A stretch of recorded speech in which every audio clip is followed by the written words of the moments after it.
All right. Today, this press conference was called to talk about our transfer portal class, some changes we made within our organization. But I would be remiss if I did not address Greg Brooks Jr. and the situation that unfolded in a interview that was done on Good Morning America. There's many things I can't say because it is pending litigation, obviously. But here's what I can tell you. It is factually incorrect to state that I was not there by Greg's side through this ordeal. I was there on multiple occasions. We had somebody from my staff that was there virtually every single day. We love Greg.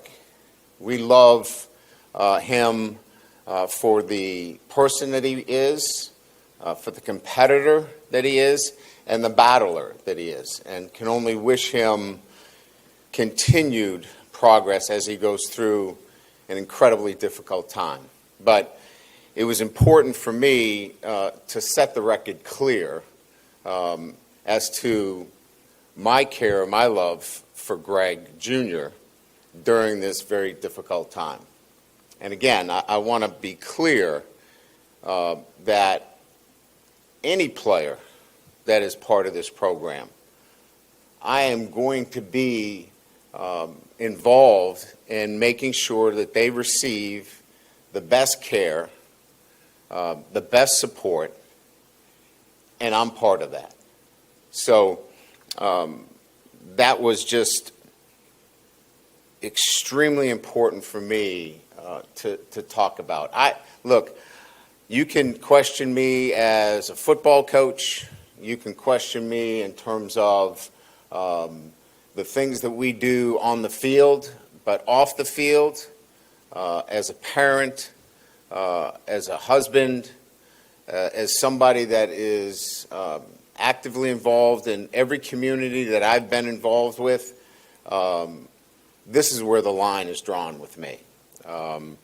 And that comment struck a nerve with me. It hit my heart. Because that's not why I'm in this business. I've been in it for our players. We'll always be in it for our players. And it rattled me that somebody could possibly be so factually incorrect in stating that I was not part of Greg Brooks Jr.'s care and support. And the support was the entire university, the entire community. So I needed to make sure that that record was clear. All right. We've put together, kind of some talking points. Obviously we don't have a high school player that will sign today. All of our high school players signed in the December signing period. And at that time, we were able to talk about them individually, ask and answer questions about them.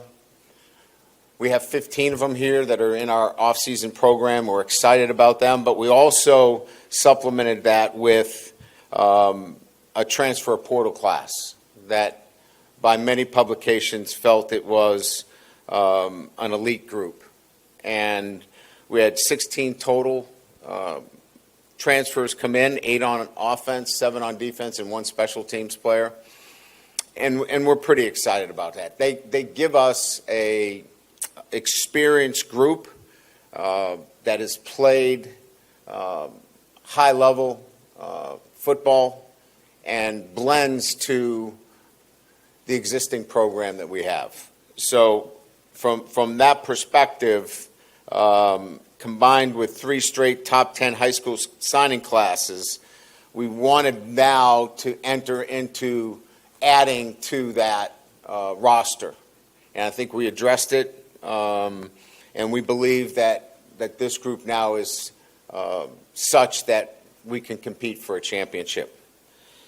I think when we talk about some other things, we're very appreciative of our fans and the generosity. The $1 million match that I put out there relative to NIL, it looks like we've met our goals, and I couldn't be more excited about that and the direction that allows us to continue to move relative to NIL. So we had an anonymous gift that matched it in its totality, plus I think there'll be a release here in the next 48 hours that we also were able to match the initial NIL. So that's pretty exciting.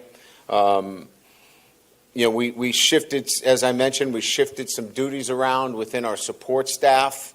I'll be able to talk about a few of those. And I think it's suffice to say that we've got some change, but some continuity, which I like the blending of both as it relates to our support staff.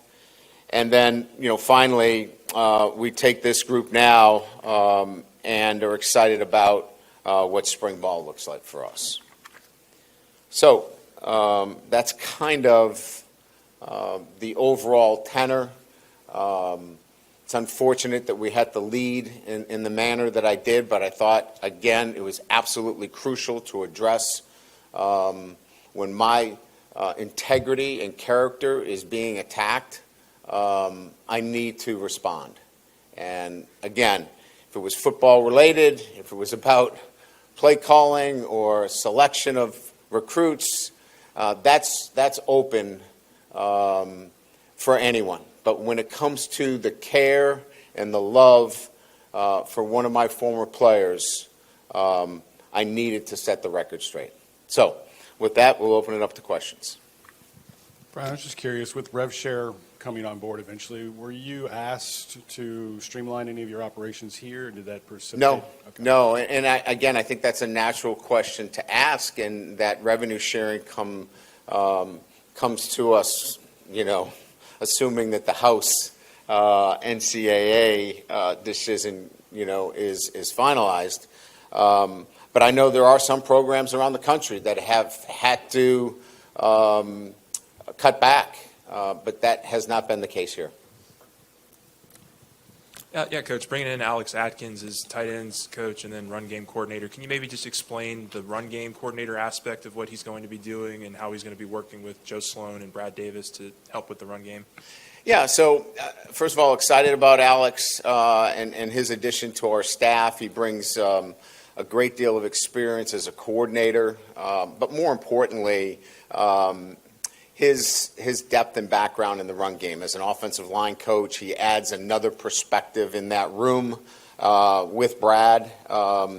He will not be, stepping on Brad's toes. Brad's done an incredible job. This is really having somebody that will coach the tight ends and have a specific focus towards our run game and how it marries and matches to what I'm looking for within our overall offensive structure. So having somebody that is dedicated to that, having somebody that has his eye on it every day, I felt where we are today that was a great need, and to get somebody with his kind of experience and building run games in particular. So again, I just think the need, the timing, all of those things make it a great fit.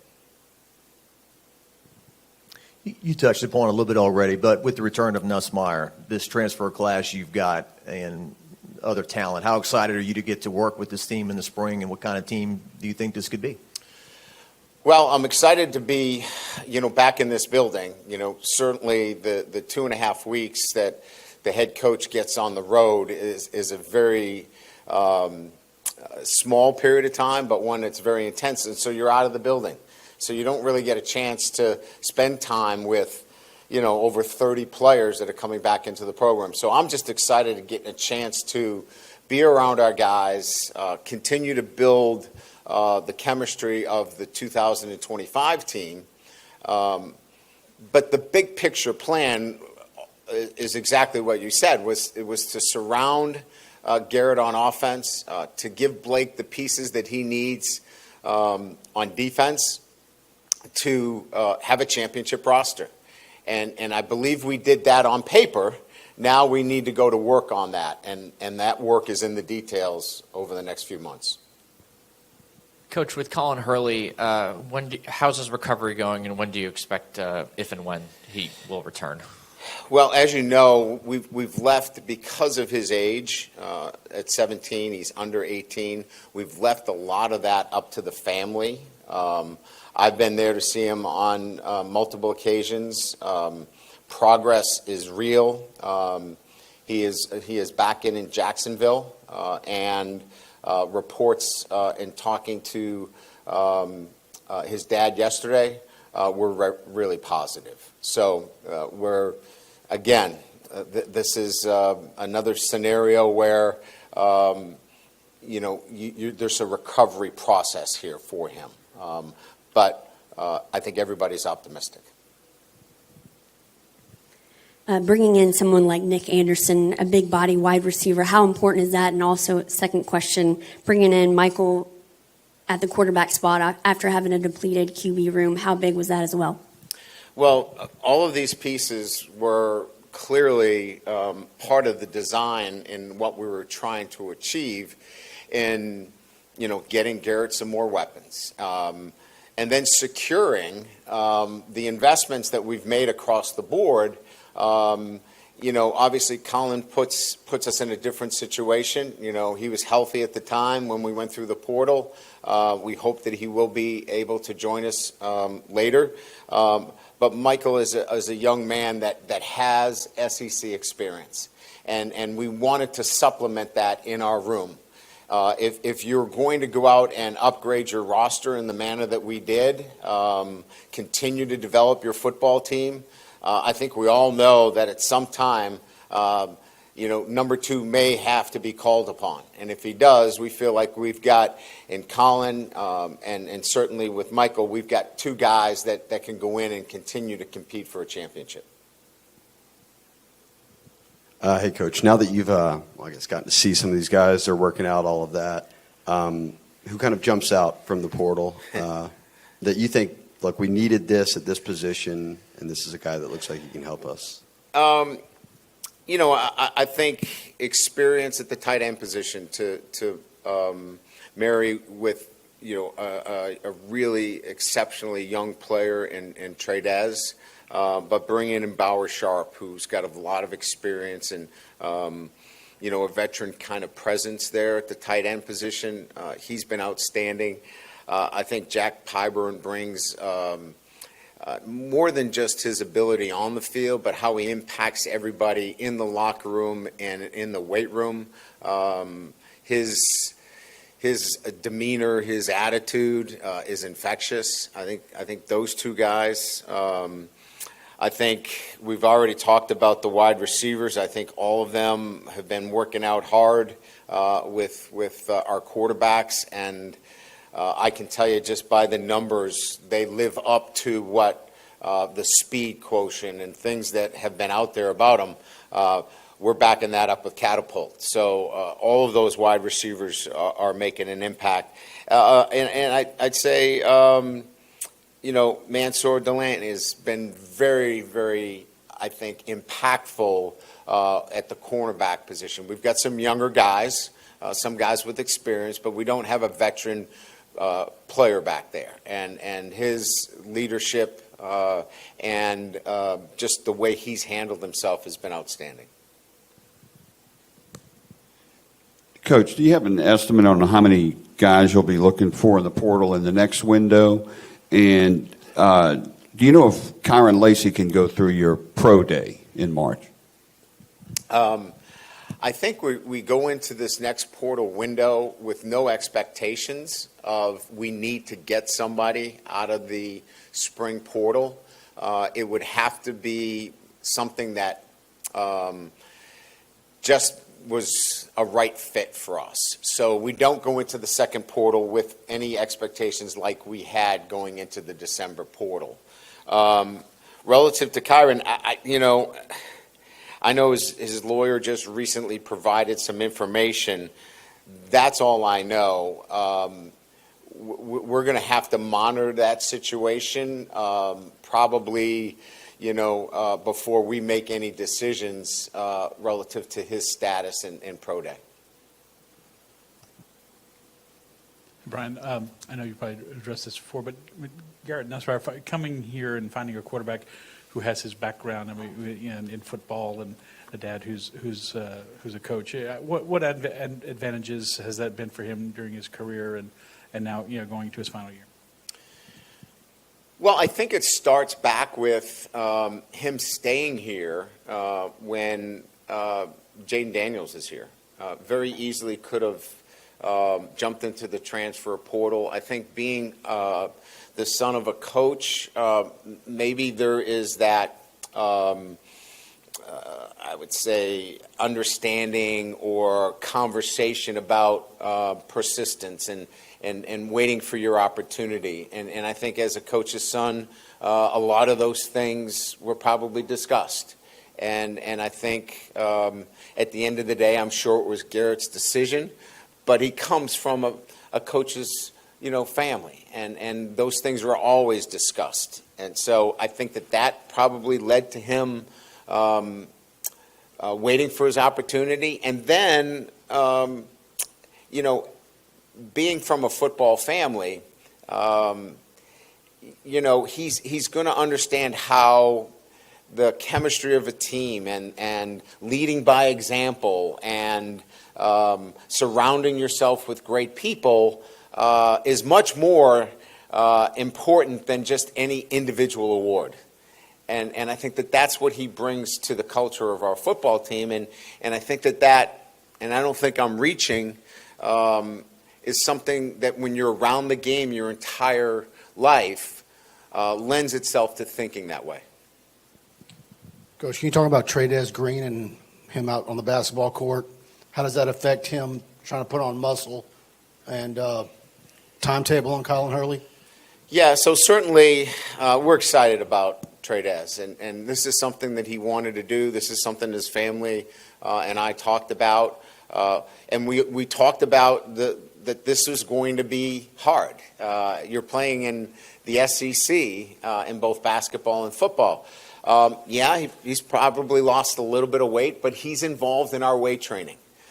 So he is training physically in the weight room with our guys. He is not tapped out of that, which obviously we're excited about. But he's lost a little bit of weight. Running up and down the court from a cardiovascular standpoint is a little bit different than cutting off the C-gap. So I think from that perspective, we're fine because we're going to continue to train him and really excited about his future.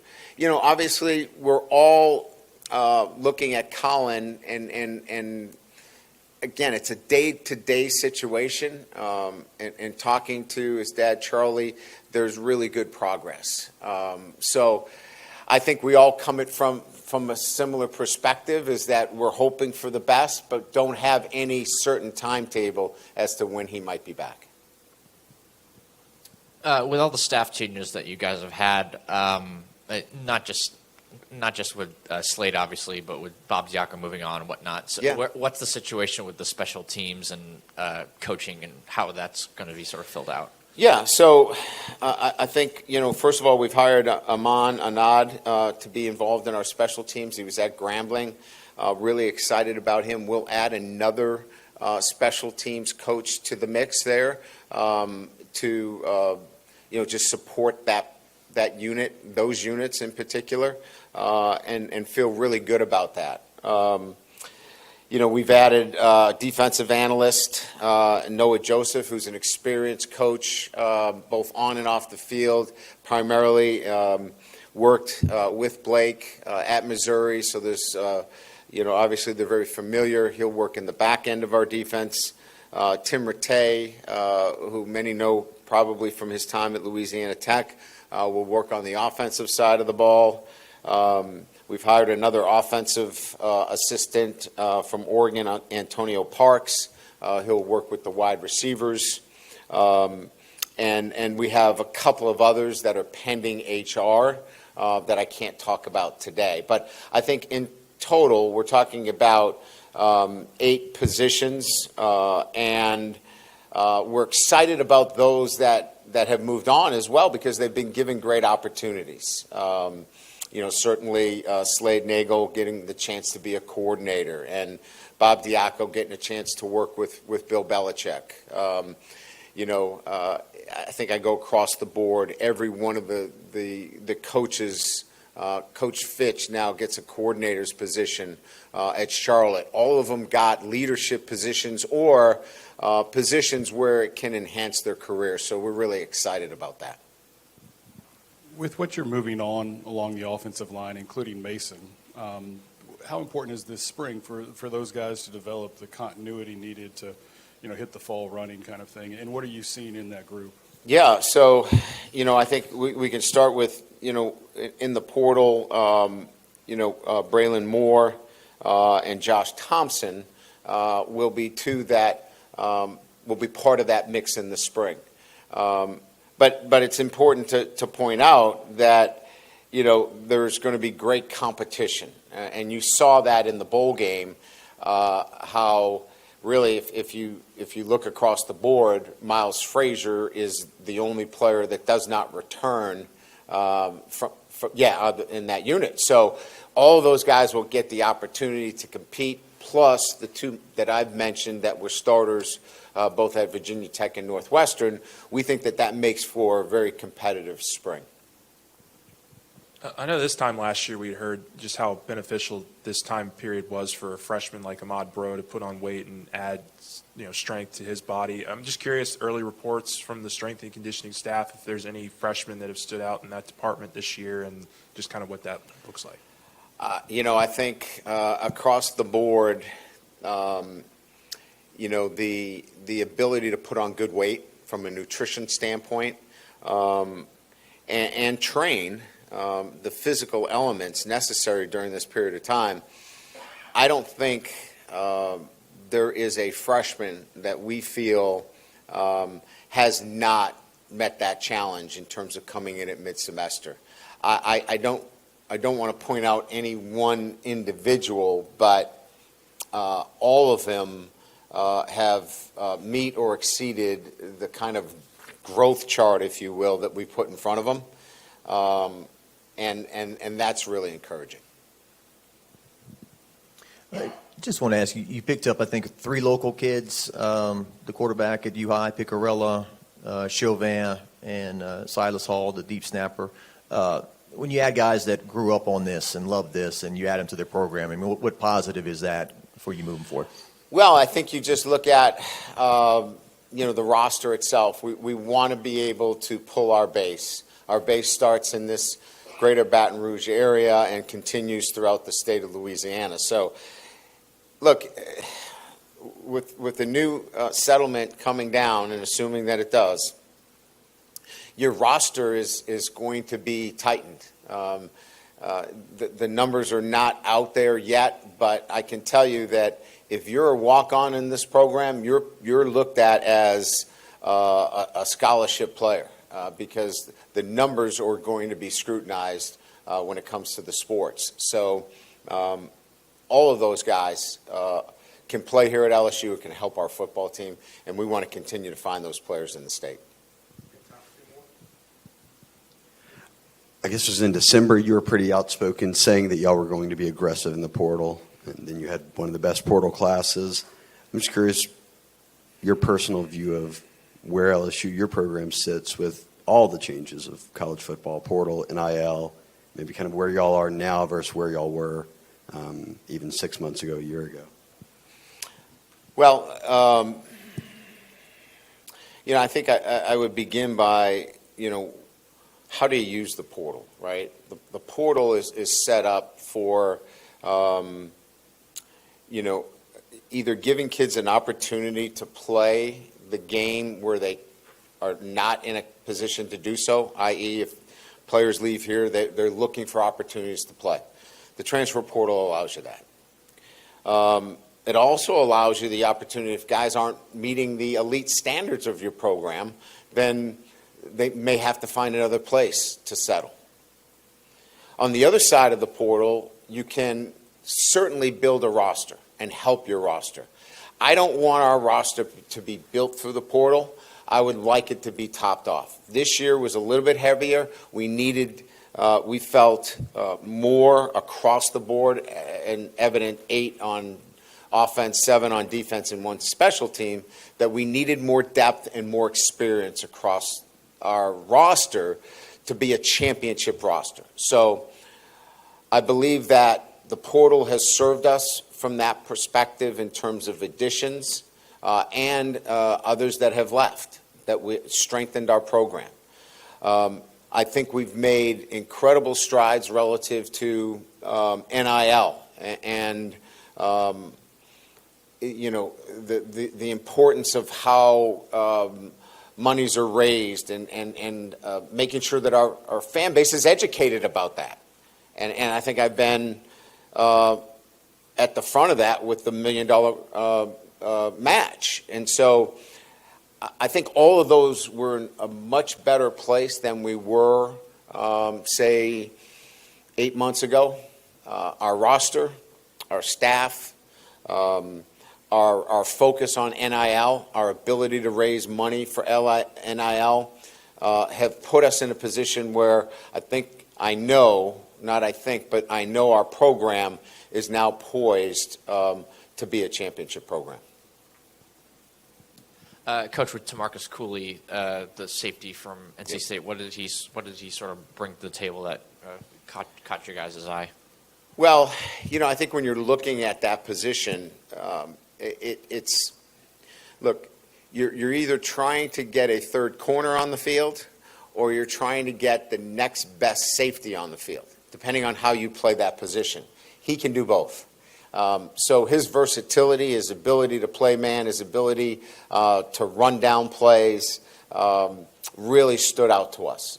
And an experienced player at that position. We're not very experienced at that position.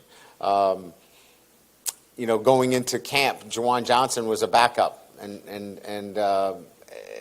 that's a true freshman. So having an experienced player at that position allows, again, and I think I said this earlier, allows Blake many more opportunities to do the things that he needs to do on defense. Thank you so much. Appreciate it.